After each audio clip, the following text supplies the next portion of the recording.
Ključni prostorski dokument so v kostanjeviški občini sprejeli leta 2013. Od takrat pa do zaključka sprejemanja pobud v letu 2019 so v občinski upravi na letni ravni prejeli približno 40 pobud občanov za spremembo namenske rabe prostora.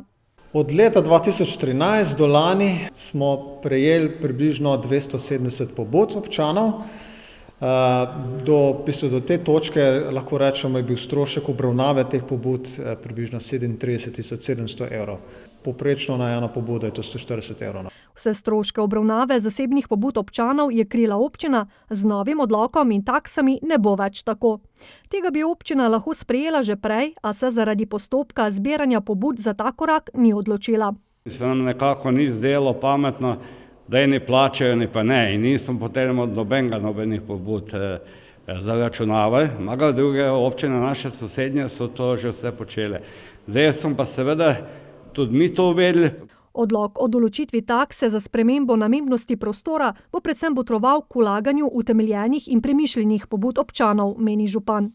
Dogaja se, da so določeni ljudje kar namerno nekako rinili parcele, ki vemo, da ne bojo nikoli zadedljive, sploh ob reki Krki, v kulturni zaščiti, dediščini Naturi 2000, ker graditi ni možno. Za vse te pobude smo mi mogli plačati pripravljalcev OPN in se nam zdi, da to nekako ni v skladju s tem, kaj naj bi bilo. Zakon o urejanju prostora omogoča zaračunavanje takse za posamezno pobudo spremembe namembnosti v razponu od 50 do 300 evrov. Mi smo določili v bistvu te najtežje vrste pobude, če lahko rečem, spremembe prostorskega plana, ki se nanašajo na spremembo osnovne namenske ali pa podrobne namenske rabe prostora, 250 oziroma 200 evrov, za spremembo v primarno rabo prostora pa na nižjo vrednost določeno z zakonom 50 evrov.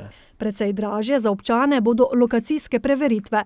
Odvisno od pobude bodo stroški znašali od 1000 do 2500 evrov. Zato, ker te postopki za občino tudi stanejo. Tle mora biti tole stvar, mora voditi ustrezen kader, potem so tle poklicani, da dajo mnenja, si nosilci urejanja prostora, na koncu o sklepu v tej spremembi odloča tudi občinski svet.